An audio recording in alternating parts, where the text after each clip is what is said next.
जो अभी 3 से 4 बजे है, ये जो टाइमिंग है लाइव स्ट्रीमिंग आएगा 9th क्लास का साइंस, जिसमें जो भी बच्चे हैं उसको ऑनलाइन देख सकते हैं, रिकॉर्डेड मिल जाएगा वहाँ से। और ज़्यादा से ज़्यादा शेयर करेंगे ताकि इसमें हम आपको न्यूमेरिकल के साथ आपका थ्योरी भी कवर हो जाएगा। और प्योर एनसीईआरटी पे हम काम कर रहे हैं ताकि बच्चों को किसी भी टॉपिक में कोई दिक्कत नहीं आना चाहिए, प्रॉब्लम नहीं होना चाहिए।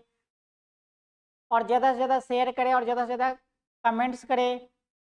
तो ये जो फोर्स की हम वर्क डन की हम बात कर रहे थे, तो ये जो वर्क डन है, तो वर्क डन के लिए हम सबसे पहले देखेंगे फॉर्मूला क्या होगा और क्या कैसे हम लोग यूज करते हैं। तो फॉर्मूला तो सब जानते हो कि ये जो तो W इक्वल टू क्या हो जाता है,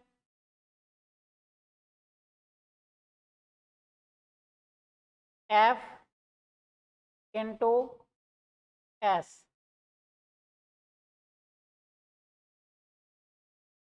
ये जो W है इसको हम लोग वर्क बोलते हैं, और F क्या है, फोर्स है, S क्या है, डिस्प्लेसमेंट है। ठीक है, तो इसके हम लोग यूनिट्स की हम बात करेंगे, तो यूनिट क्या हो जाएगा, फोर्स का हो जाता है न्यूटन, और डिस्प्लेसमेंट हो रहा है तो डिस्प्लेसमेंट का ऐसा यूनिट की हम बात करेंगे, तो उसमें यूनिट क्या हो जाएगा, इसमें मीटर। तो क्या हो सक जाएगा, यूनिट क्या हो जाएगा, न्यूटन एन और एम, न्यूटन मीटर। इस न्यूटन मीटर को हम लोग सिंगल टर्म में नाम देते हैं, जिसका नाम देते हैं हम लोग जूल। ये साइंटिस्ट के नेम पे है, इसीलिए कभी भी यूनिट जो लिखा जाता है वो कैपिटल लेटर में लिखा जाता है। कैपिटल लेटर में इसीलिए लिखा जाता है ताकि उनको साइंटिस्ट के नाम पे, और नाम जब भी लिखते हैं हम लोग तो कैपिटल लेटर के अंदर ही लिखते हैं। तो ये जो फॉर्मूला है W equal to F into S, जिसमें आपको W वर्क है, F फोर्स है, और S क्या है, डिस्प्लेसमेंट है। तो इसकी यूनिट की हम बात करें तो यहाँ पे यूनिट गिवन है, और यूनिट के लिए जैसे कई बार आता है कि 1 न्यूटन फोर्स अप्लाई कर रहे हैं और 1 मीटर उसमें डिस्प्लेसमेंट हो रहा है, तो वर्क डन बताएं। तो आप लोगों को ध्यान क्या रखना है कि सबसे पहले जब भी हम लोग कोई क्वेश्चन देखे या किसी भी चीज को हम लोग एनालिसिस करेंगे, तो वहां चीज दो चीज ध्यान रखना है। क्या ध्यान रखना है कि यूनिट क्या होना चाहिए, SI यूनिट में। जैसे हम लोग फोर्स है तो उसका न्यूटन में है, तो वो भी क्या होना चाहिए, SI यूनिट के अंदर ही होना चाहिए। यदि वो SI यूनिट में नहीं है, यदि डिस्टेंस हो या डिस्प्लेसमेंट हो रहा है, तो डिस्प्लेसमेंट किस में होना चाहिए, उसमें SI यूनिट में। कई बार सेंटीमीटर में होगा तो सेंटीमीटर को किस में कन्वर्ट करोगे, मीटर के अंदर। तो ये जो ग्राफ देख रहे हो, इस ग्राफ में ये बता रहा है यहाँ से इधर क्या रहा है, वाई एक्सिस के अकॉर्डिंग क्या हो रहा है, इसमें ये इसके ऊपर फोर्स फोर्स अप्लाई हो रहा है, और इसमें क्या डिस्प्लेसमेंट है। तो यहाँ से यहाँ पे 10 न्यूटन तक लास्ट है, और यहाँ पे क्या 1 मीटर। तो यहाँ पे ये जो पॉइंट है, ये इस पॉइंट तक क्या आ रहा है, इसमें वर्क डन हो रहा है। तो ये जो वर्क डन है, तो ये इसमें ग्राफ के से क्या होता है, जल्दी समझ में आ जाता है। ताकि उसमें, क्योंकि जब भी डाटा होता है तो डाटा से ही हम लोग एनालिसिस करते हैं, उससे जल्दी से हमारा कंपैरिजन हो जाता है और जल्दी ज़्यादा समझ में आता है। तो वर्क डन अब हम बात कर रहे हैं, तो वर्क डन क्या क्या हो सकता है, पॉजिटिव, नेगेटिव, जीरो। तो अब वर्क डन के लिए दो फैक्टर्स हो गया, एक तो फोर्स हो गया और दूसरा क्या है, हमारे पास डिस्प्लेसमेंट है। जो फोर्स है तो हम लोग जानते हैं फोर्स तो हमेशा अप्लाई करेंगे, तो ये फोर्स तो होगा, कुछ ना कुछ मैग्नीट्यूड होगा। बट डायरेक्शन की हम बात करेंगे, डिस्प्लेसमेंट की हम बात करते हैं, तो डिस्प्लेसमेंट हमें पता है जो रियल पोजीशन है, या तो वहां से रियल पोजीशन से या तो बैकवर्ड में पीछे की तरफ जाएगा, या फॉरवर्ड में जाएगा, आगे की तरफ जाएगा। तो ये जो वर्क डन है, तो उसमें डिस्प्लेसमेंट की हम बात करते हैं। तो डिस्प्लेसमेंट क्या क्या हो सकता है,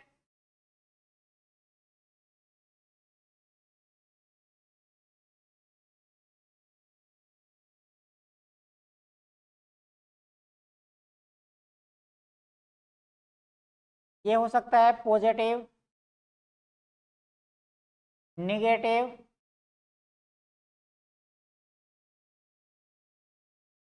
और क्या हो सकता है 0।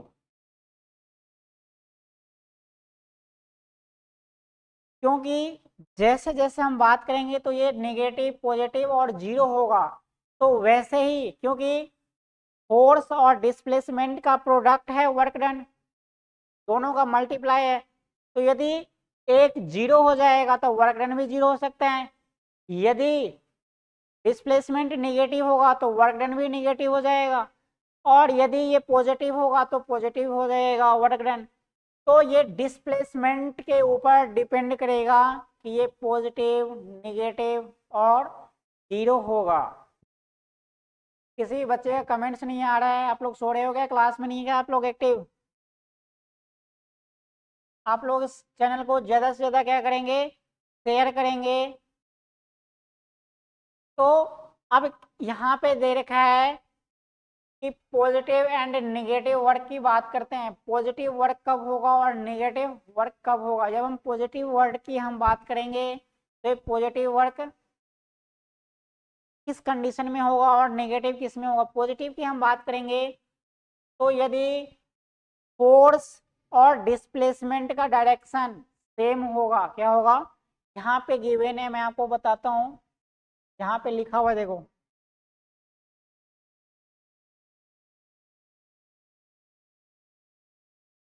मैं अंडरलाइन कर देता हूँ, यहाँ पे लिखा हुआ है when displacement and force apply in the same direction, यहाँ पे लिखा हुआ है सेम डायरेक्शन। यदि दोनों सेम डायरेक्शन में है तो फोर्स क्या होती है, वर्क डन क्या हो रहा है, ये पॉजिटिव हो रहा है, क्या हो रहा है, ये पॉजिटिव हो रहा है। और सेम इसका उल्टा हो जाएगा, रिवर्स। यदि इसमें दोनों की डायरेक्शन क्या हो जाएगा, यहाँ पे गिवन है नेगेटिव, ये क्या हो जाएगा, वर्क डन क्या हो जाएगा, अपोजिट डायरेक्शन है, क्या है यहाँ पे लिखा हुआ है अपोजिट डायरेक्शन। जब अपोजिट होगा तो ये क्या हो जाएगा, नेगेटिव हो जाएगा वर्क डन। इसको हम लोग एक पिक्चर से देखते हैं। अब इसमें देख रहे हो ये जो व्हील चेयर है, तो इस पे क्या हो रहा है, फोर्स और डिस्प्लेसमेंट का डायरेक्शन दोनों में क्या है, सेम है, क्योंकि ये भी इधर की तरफ अप्लाई हो रहा है, ये भी इधर की तरफ अप्लाई हो रहा है। लेकिन सेकंड पिक्चर में बात करोगे तो यहाँ पे लिखा हुआ है कि वर्क डन क्या हो रहा है, बाय व्हील चेयर क्या हो रहा है, पॉजिटिव हुआ है, लड़के के द्वारा जो कार्य किया वर्क हो रहा है, ये क्या हो रहा है, पॉजिटिव हो रहा है। लेकिन यहाँ पे यदि सेकंड में देखोगे इस पिक्चर में तो फोर्स और डिस्प्लेसमेंट का डायरेक्शन दोनों का क्या है, अलग अलग है। यदि दोनों का डायरेक्शन अलग है तो आपको बताया था अपोजिट डायरेक्शन है तो निगेटिव हो जाएगा। ये जो आपको वर्क है तो वर्क का डेफिनेशन के नीचे आपको नोट पॉइंट में लिखना है, क्या लिखना है, नोट पॉइंट में। नोट पॉइंट में आपको क्या लिखना है कि पहला पॉइंट ये रखना है कि वर्क डन पॉजिटिव कब होगा और नेगेटिव कब होगा। पहला लिखना है when the displacement in the same direction of force and displacement work done by positive. तो ये जो पॉइंट्स है आपको जो ये नोट में लिखना है, क्या लिखना है, ये इसको आप नोट सेकंड डाल सकते हो और इसको आप डाल सकते हो node first. Node first, node first और नोट सेकंड में ये पॉजिटिव कब होगा और नेगेटिव कब होगा। इससे आपका जब कॉन्सेप्ट अच्छा रहेगा तो आपको आगे जब हम बताएंगे तो आपको प्रॉब्लम नहीं आएगा फिजिक्स में न्यूमेरिकल करने में, क्योंकि कॉन्सेप्ट ही आपको न्यूमेरिकल करने में हेल्प करेगा। यदि आपका कॉन्सेप्ट क्लियर नहीं होगा तो कभी भी आप न्यूमेरिकल को ढंग से नहीं कर पाएंगे। और ऑब्जेक्टिव या न्यूमेरिकल क्वेश्चन होने का बेनिफिट्स भी है और नुकसान भी है। बेनिफिट्स ये है कि आप उसमें 100% स्कोर कर लेते हैं, और नुकसान ये है कि यदि आप थोड़ा सा मिस्टेक करते हो तो वहाँ पे नेगेटिव नंबरिंग होता है, तो वहाँ से नेगेटिव नंबर लेके आते हो, ये नुकसान है इसका। तो ये एग्जाम्पल्स में आपको दे रखा है ये जब एक्सरसाइज हो रहा है, ये क्वेश्चन में देखोगे फर्स्ट में क्या लिखा हुआ है आपको नोट पॉइंट से, जब आपको ये बता रहे हैं तो उसमें देखो क्वेश्चन कैसे आ रहे हैं। यहाँ पे लिखा हुआ है देखो, ये exercising girls lift dumbbell slowly lower down and identify girls positive work और डम्बेल एंड व्हेन नेगेटिव। तो आपको जो नोट पॉइंट है, इसी नोट पॉइंट से ही क्वेश्चन आ रहा है इसमें। तो आपको बाहर किसी भी चीज़ों को, नोट्स को पढ़ने की ज़रूरत नहीं, कुछ भी नहीं पढ़ने की ज़रूरत है। जो आपको बता रहे हैं उतना ही को आप पढ़ लोगे और उसको यदि लाइव क्लास में आप ध्यान से रखोगे और आप इसको नोट्स बना लोगे तो आपको बाहर से कुछ भी पढ़ने की ज़रूरत नहीं है। चाहे कितना भी न्यूमेरिकल्स आ जाए आपको टेंशन नहीं आएगा।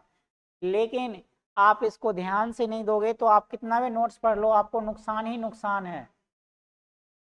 तो वैसे सेकंड क्वेश्चन में अब हमारे पास गिवन है। अब इसका आंसर मुझे आप लोग कमेंट्स करके जरूर बताओगे कि क्या है, होगा क्या नहीं होगा। सेकंड हम क्वेश्चन देखते हैं। यहाँ पे एक दे रखा है कि while saving the goal keeper, ये गोलकीपर क्रिकेट की बात कर रहे हैं। ये अप्लाई क्या कर रहा है, फोर्स कितना अप्लाई कर रहा है, 200 न्यूटन। और इसमें वर्क डन, गोलकीपर के द्वारा वर्क डन क्या होगा, वहां से दे रखा है कि जो गोलकीपर जो मूव कर रहे हैं वो डिस्टेंस क्या दे रखा है, 15 सेंटीमीटर। तो सबसे पहले हमें क्या क्या गिवेन है, हमें यहाँ से गिवेन था W फाइंड आउट करना है, वर्क डन क्या फाइंड आउट निकालना है। आपको फोर्स गिवेन है, फोर्स गिवेन है 200 न्यूटन।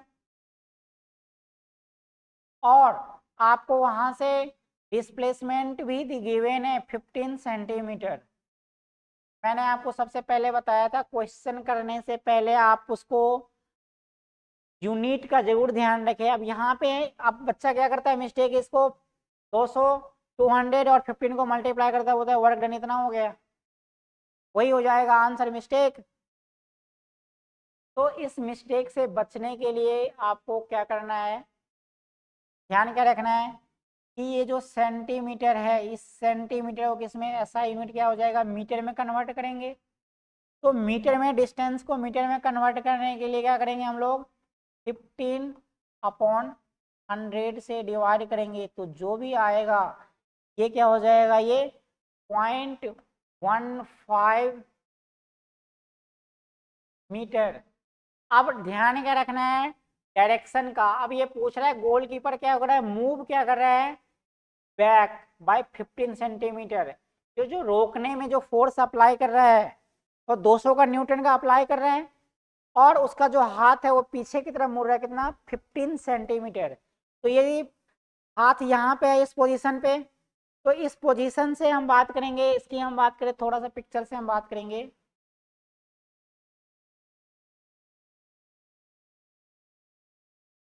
ये इस पोजीशन पे है, तो ये यहाँ से क्या हो रहा है, फोर्स अप्लाई हो रहा है इस पे 200 न्यूटन का। तो ये हाथ क्या हो रहा है, पीछे की तरफ इधर की तरफ जा रहा है, तो इधर जाता है कितना, 15 सेंटीमीटर। तो अपने जो नेचुरल पोजीशन है, इस पोजीशन से, ये पोजीशन से क्या हो रहा है, मूव हो जा रहा है बैक की तरफ। तो ये क्या हो जाएगा, निगेटिव अपोजिट डायरेक्शन में। तो फोर्स इधर की, ये हाथ जो से जो फोर्स हो रहा है इधर की तरफ, एफ इधर की तरफ हो रहा है, और डिस्प्लेसमेंट हो रहा है पीछे की तरफ। तो दोनों का डायरेक्शन क्या है, अपोजिट है। तो यहाँ पे क्या लगाएंगे हम लोग, डिस्प्लेसमेंट में नेगेटिव साइन। तो 200 को क्या करेंगे, एफ इक्वल टू हमें गिवन है, तो डब्ल्यू इक्वल टू क्या लिखेंगे, एफ इंटू एस। तो 200 multiply 15 point sorry minus 15 centimetre, तो उसको मीटर में करना, तो -0.15 मीटर।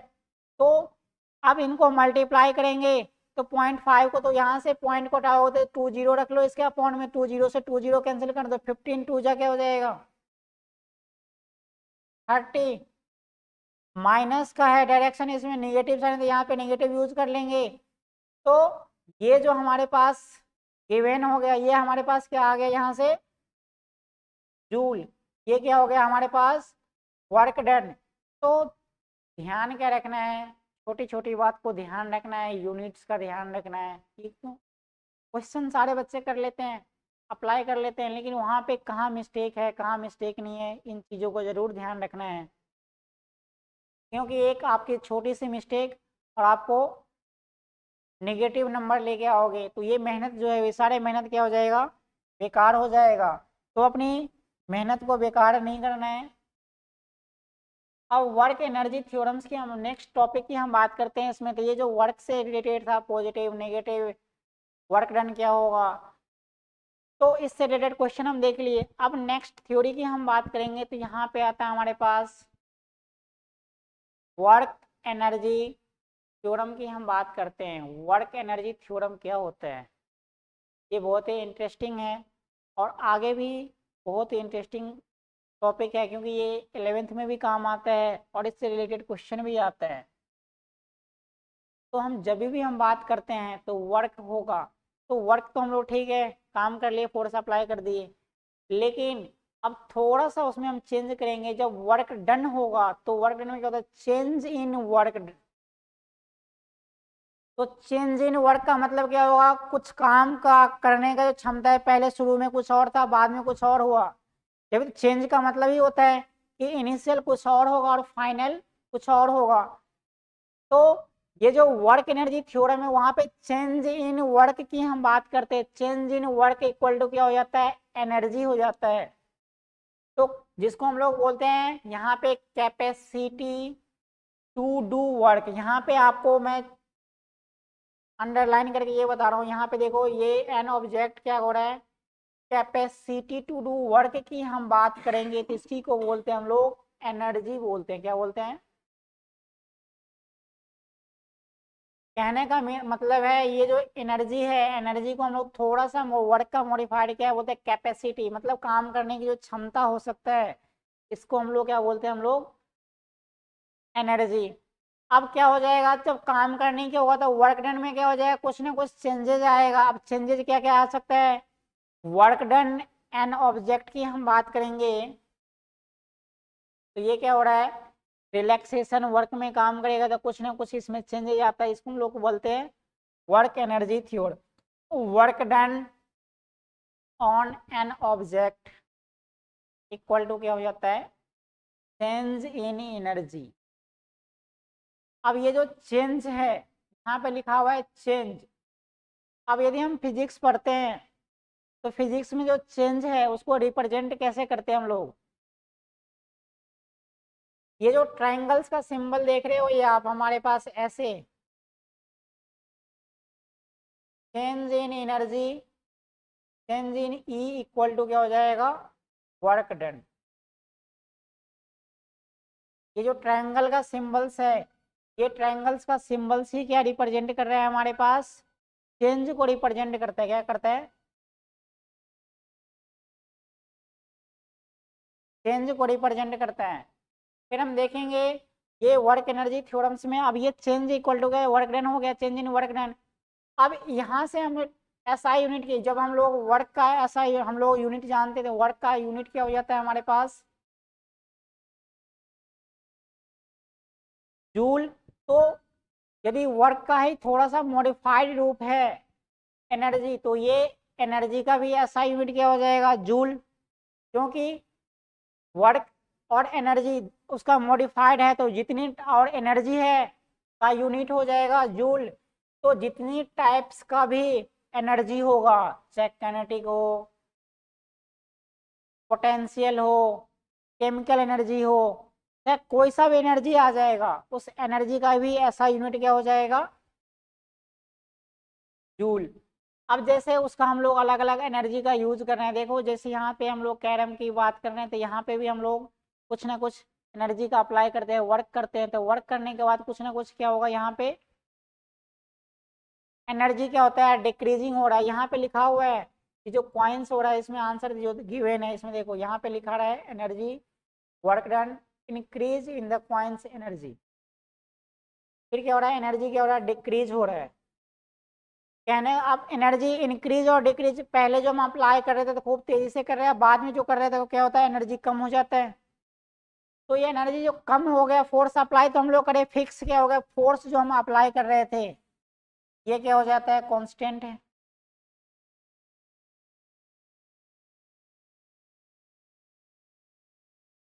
इसका मतलब क्या हो जाएगा, वर्क भी क्या हो जाएगा यहाँ पे कांस्टेंट।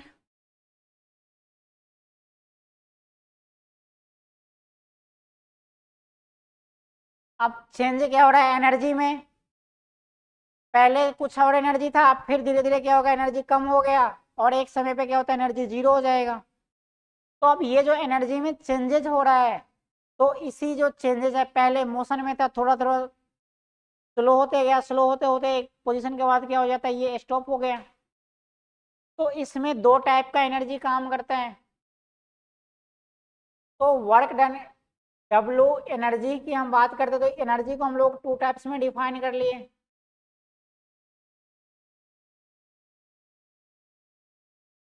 के की kinetic energy plus potential energy. अब वर्क कांस्टेंट है तो एनर्जी भी क्या हो जाएगा ये कांस्टेंट हो जाएगा।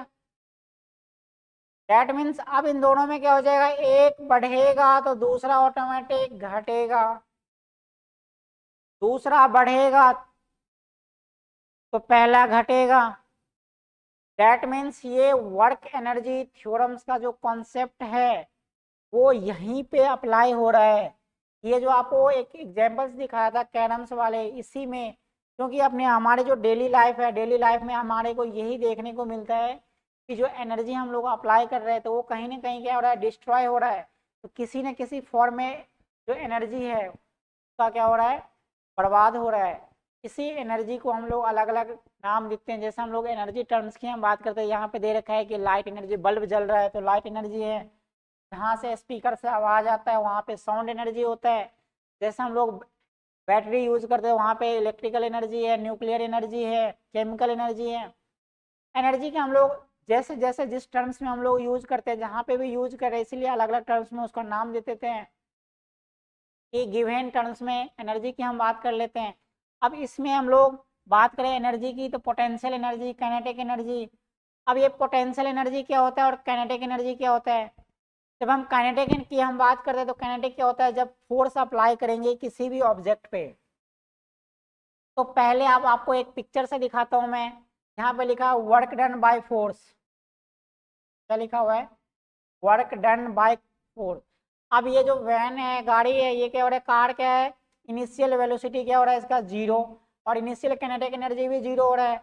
जब इस पे फोर्स अप्लाई हुआ तो उसमें क्या लिखा हुआ है, फाइनल वेलोसिटी क्या है इसका v, और काइनेटिक एनर्जी क्या है इसमें k। तो फोर्स अप्लाई होने के बाद कुछ ना कुछ क्या हुआ इसमें मूवमेंट आया। ये जो मूवमेंट आया यहां से यहाँ जो चल के आया है, तो ये जो अप्लाई हुआ तो इसी को वो इसी एनर्जी को बोल देते हैं हम लोग काइनेटिक एनर्जी। क्या बोल देते हैं उसको, काइनेटिक एनर्जी। तो काइनेटिक एनर्जी का मतलब ये क्या हो गया, आप काइनेटिक एनर्जी का हम फॉर्मूला की हम बात करेंगे तो ये क्या हो जाता है हाफ एम वी स्क्वायर। ये हाफ एम वी स्क्वायर आया कहाँ से, अब यहाँ पे लिखा हुआ है W equal to half M V square, जिसमें ये जो v है ये v क्या है फाइनल वेलोसिटी,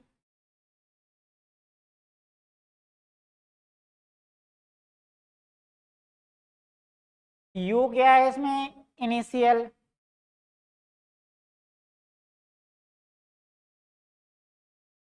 वेलोसिटी m क्या है इसमें मास ऑफ ऑब्जेक्ट,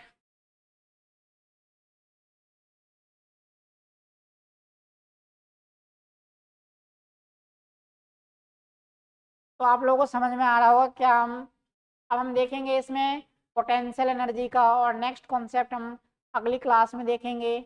और आप इस चैनल को ज़्यादा से ज़्यादा शेयर करें ताकि बहुत सारे बच्चे जिसको ज़रूरत है उनको सोल्यूशन मिल